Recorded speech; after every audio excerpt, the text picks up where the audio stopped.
मानता हूं कि इथेनॉल ये शुरुआत है, पर ये एंड नहीं है।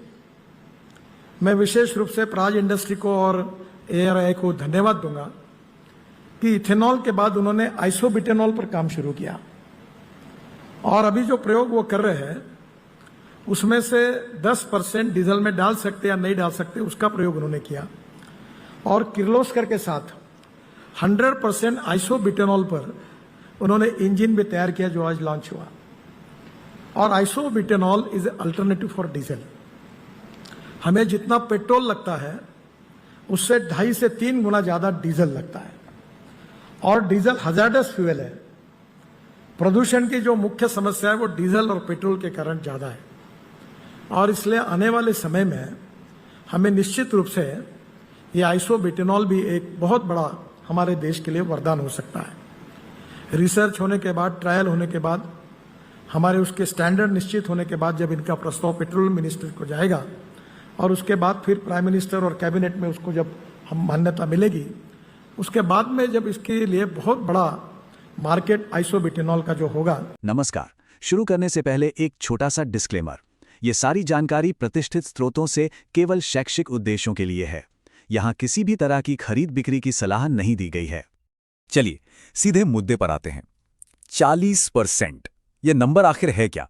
देखिए, भारत में जितना भी तेल इस्तेमाल होता है ना, उसका लगभग 40% सिर्फ और सिर्फ डीजल है। जरा सोचकर देखिए ये कितना बड़ा आंकड़ा है। इससे हमें इस पूरी समस्या के स्केल का अंदाजा लगता है। और इतनी बड़ी खपत का सीधा मतलब है एक बहुत ही बड़ा इंपोर्ट बिल। हम बात कर रहे हैं सालाना 22 ट्रिलियन रुपए की। जी हां, इतना पैसा देश से बाहर जाता है सिर्फ फॉसिल फ्यूल खरीदने में। यह एक राष्ट्रीय चुनौती है, और जाहिर है सरकार इस बोझ को कम करना चाहती है। तो एक सवाल मन में आता है ना?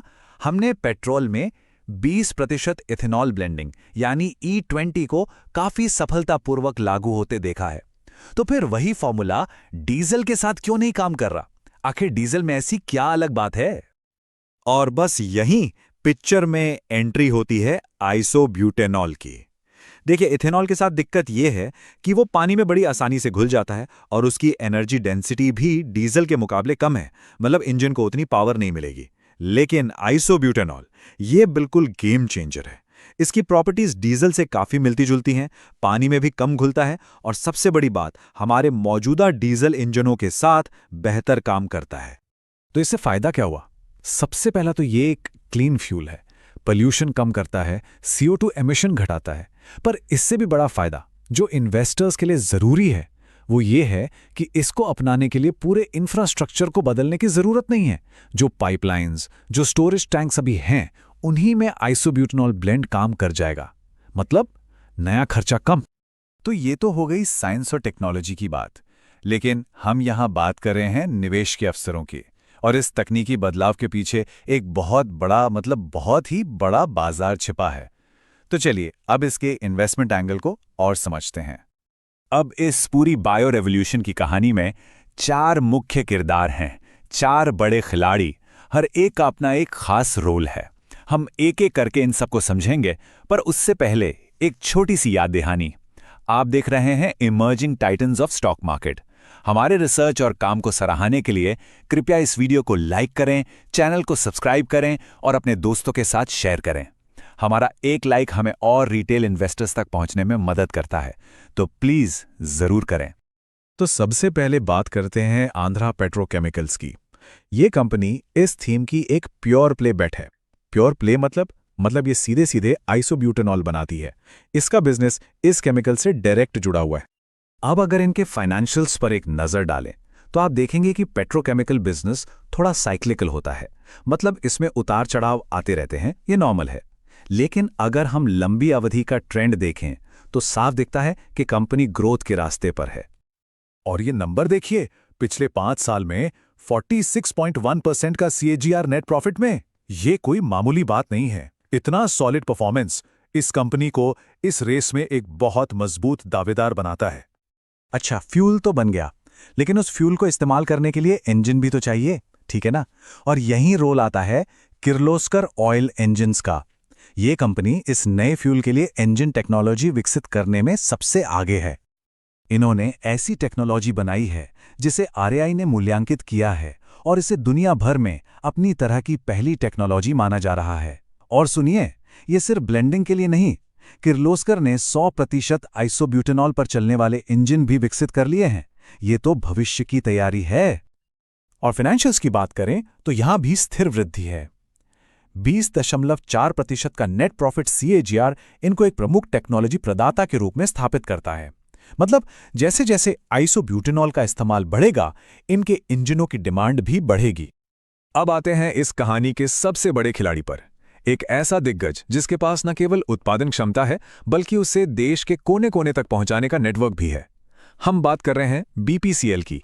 BPCL की स्थिति बहुत अनोखी है। एक तो ये देश की दूसरी सबसे बड़ी ऑयल मार्केटिंग कंपनी है, रिफाइनरी स्केल भी जबरदस्त है और सबसे जरूरी, ये खुद भी आइसोब्यूटेनॉल बनाते हैं।